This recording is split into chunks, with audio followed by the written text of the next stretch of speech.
Hey folks, it's Maxwell here and welcome to episode 20 of our TW9 save with AEW for the Sickos, where we hope to one day get all the achievements in TW9. We're off the back of Wrestle Dynasty, and we obviously were missing quite a few people we'd loaned in, so you will see a lot of New Japan and CMLL representation today just to get those loans out of the way, and then we kick on with some story stuff going forward towards Grand Slam Australia. So you will see like some storyline stuff here, not a lot, but there's certainly quite a good bit coming up in the next few weeks. I've been in a good position where I've been able to like play this a lot back to back, so the storylines are really flowing, and like I have stuff like planned in my head to like double or nothing even further. Just hope it goes to plan. So without further ado, we'll crack on with Dynamite. We'll go through that, and then of course with our usual look over Rampage, and then Collision. So despite us always having a lot of people for Japan, kind of forgot my plan was to stay and do Dynamite in Japan, so we're in Daly's place. So let's do it. So we start the show, and it's straight to a beatdown. We've got Darby Allin arriving at Daly's place, taking in the scenery, and then out of nowhere, Jon Moxley, the AEW World Champion, Claudio Castagnoli, and they beat the shit out of Darby Allin. They batter him. So much to an extent that we then have an angle where Darby Allin sells his injury and is taken to a local hospital, not medical facility. This continues the storyline, and the segment was at 66. Their main event will feature Jon Moxley and Claudio Castagnoli in tag team action. May as well just confirm who they'll be facing. It will be Eddie Kingston and Hiroshi Tanahashi. I've got them, may as well use them. We then had a segment here, and you can see there's quite a few parts to this one. So basically the promo cutter is MVP, and in the background, showing their intimidation, is obviously Lashley and Powerhouse Hobbs. Shelton mentions there's a background player, he's also a bit obviously not really want anything like his judged on intimidation compared to the other two. And basically what they're talking about, talks around the likes of Ricochet, it talks around Will Ospreay and Aussie Open. So MVP obviously frustrated, it took these 2 extra men to get the upper hand against us.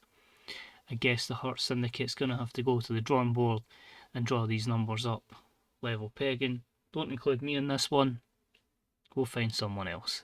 So I have an idea who I want to sign to add to the Hurt Syndicate to make it 4v4. But that will take place over the next few weeks. Got to build it. So 51 for the segment. Storyline advanced but lost a bit of heat. And the performance of Bobby Lashley was good. Our first contest of the evening, it was for the TNT Championship, and it was about that had some good wrestling and a decent reaction from the crowd. The Bastard Pac defeated Dookie in 10:04 with a Black Arrow, made it the Steal the Show matchup, and it gave Pac his second defence of the TNT Championship. A 66 for the wrestling, a 35 for the crowd, and a 73 for the segment. Pac starting to deliver now with a 77 in-ring performance. So obviously these two had styles that completely clashed very well. So good to see that. After the matchup, the former TNT champion is here. He's never been beaten for it. Obviously, we forgot to renew his contract, so it was vacated. But it kind of sets up a storyline. Garcia wants his title back, and these two have a little brawl before separated by road agents and security. Storyline advances, and the segment was a 56. Next up, we had a good reaction from the crowd, and subpar wrestling. A decent reaction. We had Dr. Britt Baker, DMD, defeat Saraya in 8:27 by submission. Obviously, because both of them have extremely poor form, we have to try and get them out of that, but we did make it storytelling to cover that one. So 44 overall. You can see there a potential future heel turn for Britt Baker. It is going to happen at one point. I'm going to give it a lot of segments before we get there.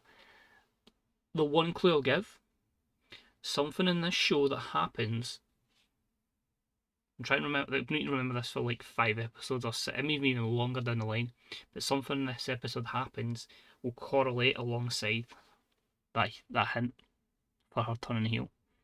But it might take a while to happen. That's all I'm saying. Next up, decent matchup. Swerve Strickland has defeated, is it Esfinge, I think they pronounce it, in 7:34 with a Swerve Stomp. Just good to get a good matchup. As I say, a 67 overall is pretty good. and Swerve bringing us a 75 despite being off his game. So just again, getting him some momentum after his injury, and hopefully he can crack on and not be off his game. We then had a little promo from Swerve. His promos aren't particularly great compared to the in-ring, but it's just him saying, you know, someone he's always had a little bit of an issue with is Orange Cassidy. And so he is someone that kind of struck a nerve with him, and Swerve is going to basically try and beat him up. I think's the plan we're going here. I haven't really thought about his motive, but that's if you don't want to do anyway. Swerve versus Orange Cassidy. That one was judged off. Swerve cut a promo, Prince Nana had a background player, and Orange Cassidy off screen. Possibly could have had Prince Nana not as a background player, because technically I think he would still show up with being Swerve's manager, but realistically, he is going to be in the background, shilling his coffee.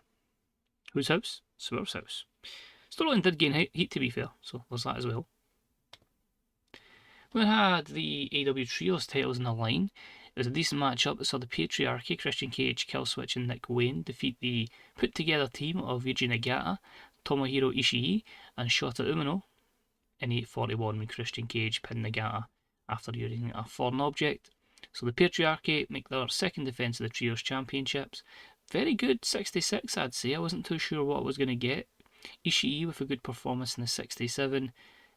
Christian up there with 71.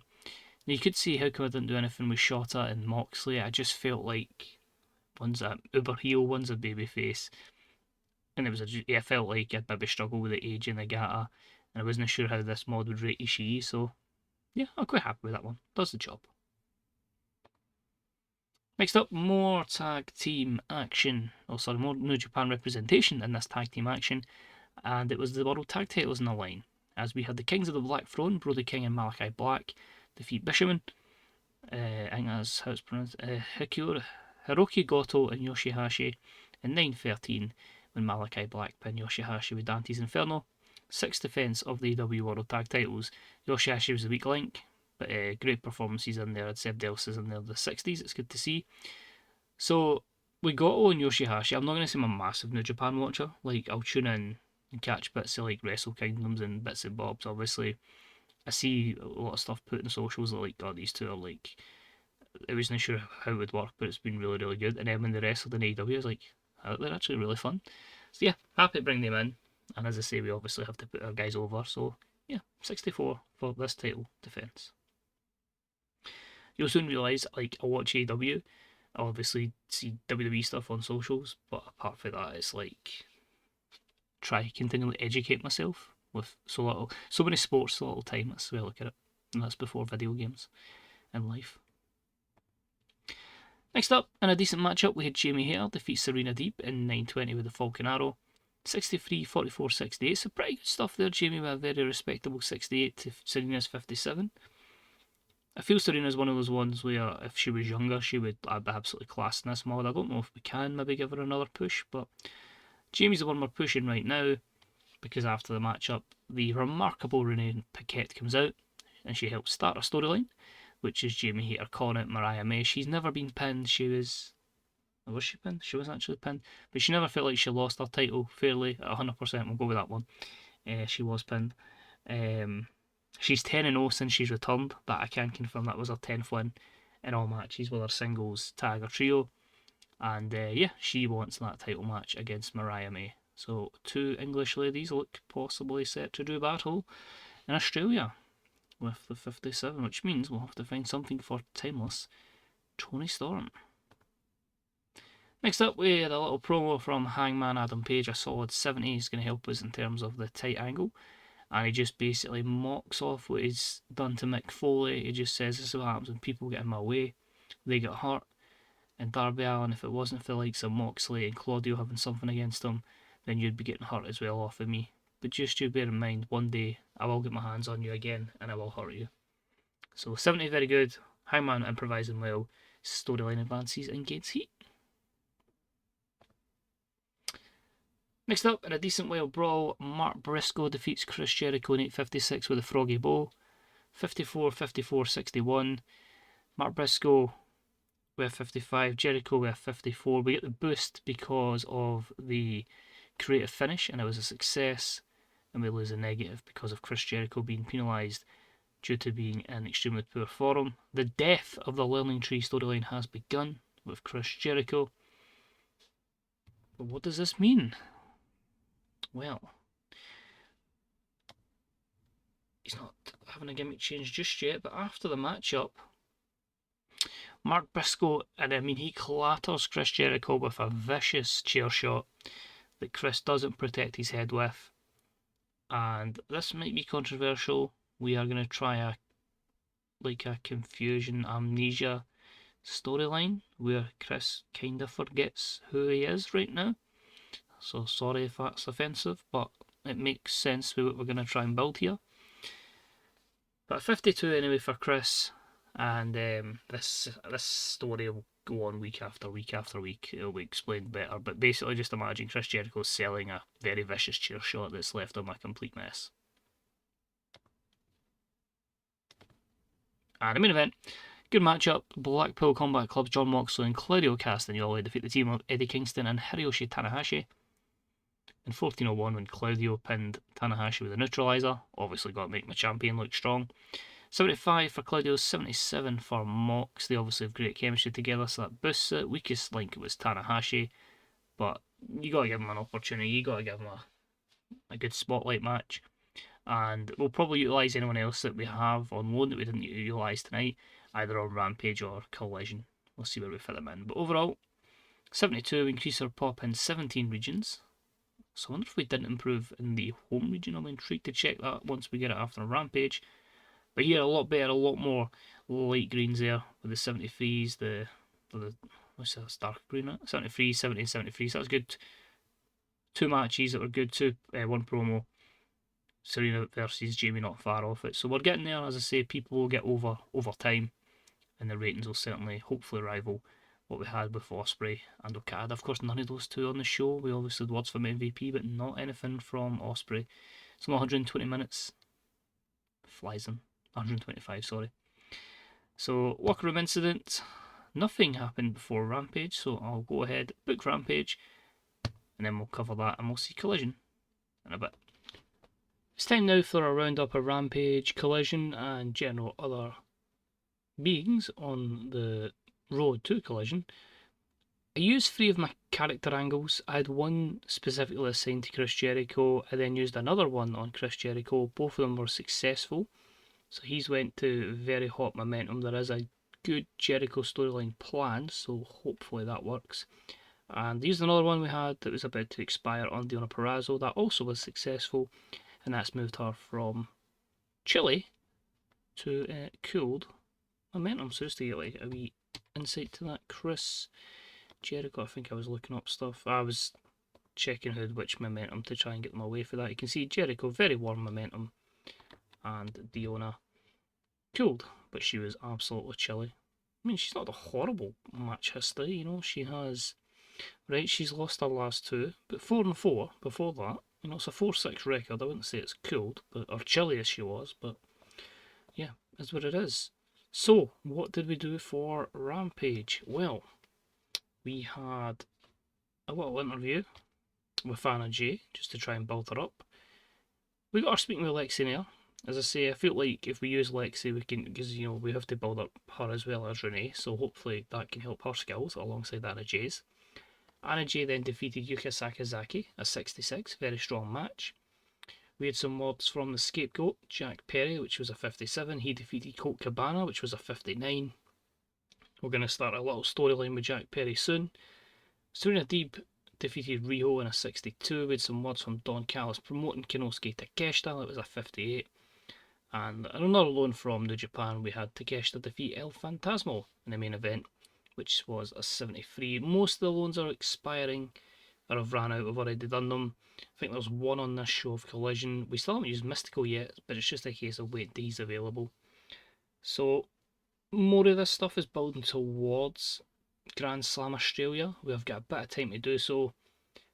So there might be some matches that take place before it, but I have an idea of most of the card in my head. It's just getting that. And of course, with 4 weeks to build towards it, be interesting to see. So yeah, without further ado, time for Collision. So we are at the Harrison HPER complex, and the loanee was Filthy Tom Lawler. Finally gets his big chance with AEW that, other reasons have prevented that before. So I went to a wild brawl, and it's good to see that these two had great chemistry. It showed in their performances, just maybe could have benefited if Lawler had a bit more popularity, but wild brawl anyway, good wrestling, and a decent reaction from the crowd, and Mox defeats Tom Lawler in 9:26 by pinfall with the paradigm shift. 70 for the wrestling, 48 for the crowd, and a 70 for the match, so good opener, probably could have main evented, but yeah, Mox gets us off to a solid start. Afterwards, just a few words from Mox. He gives us a 73 promo, which will be very handy, so that could help us gain popularity. But he's just saying Utah, he's absolutely beat him down at World's End. There's no hope for him and the other young guys to take over the BCC. They are going to dominate this company. Stop. This is a long programme and there's a lot of twists and turns before the Australia show, so I do need to stall it a bit as well. Next up, a decent matchup. FTR defeated the Butcher and the returning from injury Blade in 10:02 when Dax Harwood pinned the Butcher with a big rig. I made it storytelling because of Cash Wheeler's injury. Dax is healed a little. With Butcher and the Blade, there was no point in announcing all the Blade's back because they're going to be used to put people over. I say the Butcher was mostly doing that, but they're a handy tag team. You can see they're a 55, 40 and 60 for the segment, so actually pretty good stuff, all things considered. Then I had some words with the remarkable Renee Paquette alongside Dr. Britt Baker, DMD. I was just really talking about, how Britt's been frustrated recently. She feels like she needs to get back to finding herself. She talks down to Renee a little bit, and that gives us a 55 segment. We're basically continuing to foreshadow the heel turn for Britt that's upcoming, and Renee came out of it looking excellent. Moving further along with a wild brawl again, and some good wrestling, because I felt these two would mesh well. And it was a decent reaction to the crowd as Jamie Hayter defeats Chris Statlander in 10:09 with a curb stomp. 67 for the wrestling, so very good stuff there. Jamie with a 75 is very impressive. I actually thought the brawl would maybe help Chris, but not to be the case. 53 from the crowd and a 69 overall, so good stuff there from Hayter on Statlander. After the matchup, we have some words from Mariah May, basically responding to the challenge from Jamie Hayter. So of course she says no. So 47 for the segment. We're going to play this up where Jamie will eventually try and force her to give her a title shot. So 47, Mariah was poor. She doesn't like to be scripted, so I'm a bit disappointed that was the outcome. Moving along, we have another injury, and it is a bruised eye socket for Dante Martin. And it was a trios matchup that saw the Hurt Syndicate, Shelton Benjamin, Powerhouse Hobbs and Bobby Lashley defeat Action Andretti and Top Flight in 9:52, and Bobby Lashley pinned Action Andretti, of course, with the spear. It seems like it's a rib on Action Andretti at this point, the amount of times he either gets a rib on him or he gets a beating. But 55, 41, 53, you can see the best performances, Darius Martin and Bobby Lashley. You maybe could have saw that as a mid 55 if the injury didn't take place, but we've got to build up momentum for the Hurt Syndicate to make them look a threat. We'll see how that affects us at the end. Bobby Lashley got some heat because he felt like it was his mistake. Interesting. We then had the promo. If you saw it earlier in the episode on Dynamite, we had obviously Chris Jericho's angle with Mark Briscoe, and it's Big Bill and Brian Keefe basically saying, they wish Chris Jericho all the best. They're sorry they couldn't be there to help him against Mark Briscoe, but they just feel like they need to go on the winning column to do Chris proud. So 42 as we'll continue the death of the learning tree. And in true fashion, a decent matchup, they lost to Aussie Open in 7:53 when Mark Davis pinned Brian Keefe with the Coriolis. So good stuff there from Aussie Open, especially Kyle Fletcher's 71, a 62 for the wrestling, 38 for the crowd, and a 67 for the segment. So good stuff, and Aussie Open are looking good on the return. And we have a few words afterwards, not good at all. Basically in this promo it was Kyle Fletcher with, he was doing the talking, Mark Davis in the background. We're coming up to Australia, what better thing to do than Aussie Open challenging for the AEW World Tag Team Championships. Kings of the Black Throne, what do you say? So we'll find out that answer down the line. That was at 39. Very disappointing. We had a good matchup with good wrestling and decent action from the crowd. Konosuke Takeshita defeated the other person that was still on loan, which was Himuro Takahashi, in 12:36 with a javelin kick. obviously made this steal the show. Great stuff. The 71 for the wrestling, 47 for the crowd, and a 79 for the segment as a whole. Should have made his main eventing, but the main event is going to be a big one. So if it surpasses that, I'll be surprised, but it has the potential to do well, and it is steal the show also. We had some words here. It was Okada and a promo with Jack Perry, Matthew Jackson, and Nicholas Jackson in the background. He just basically says it's not been a great time for the Elite recently. Perry's lost his TNT title. The Bucks have lost the tag titles and been unable to reclaim them.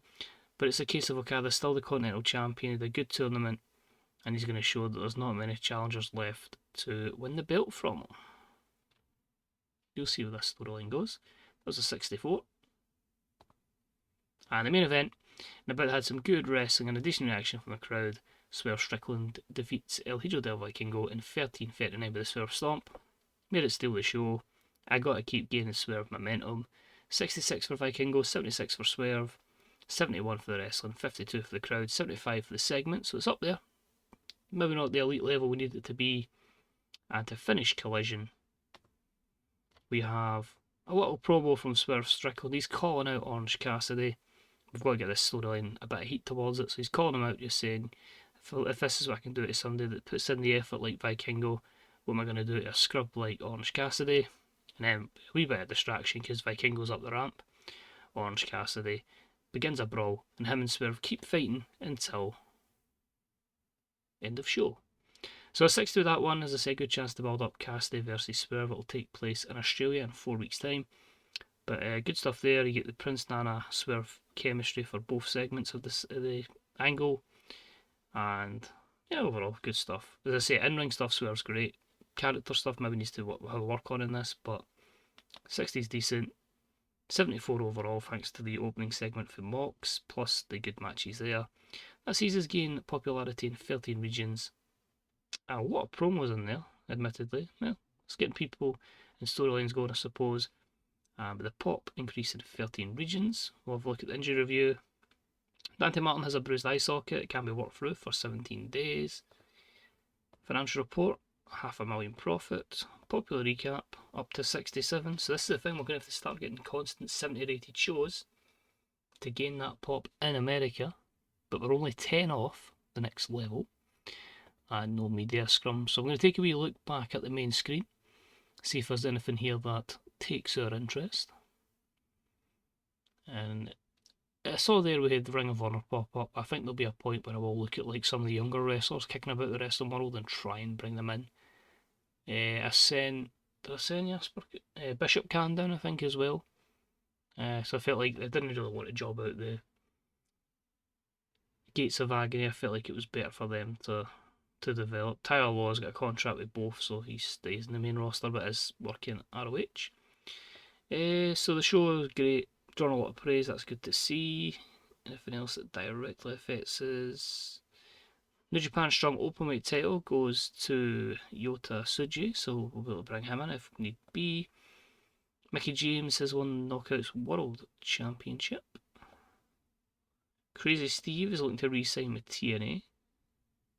Apart from that, nothing massive. We are looking to confirm a new contract for Don Callis.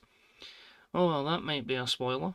But these are 2 contracts we're looking at. Donovan Dijak and Raven. Raven sounds mental, but the idea in my head hopefully will play out and benefit a worker. But we'll see where that goes. If you can guess, then fair play, but I'd be surprised. Just a few things here. Liger obviously is retired, so that's just basically people looking to bring him in as maybe a road agent or something, although to be fair, by 89 psychology, maybe we might look at that ourselves. Collision was a 1.23 rating.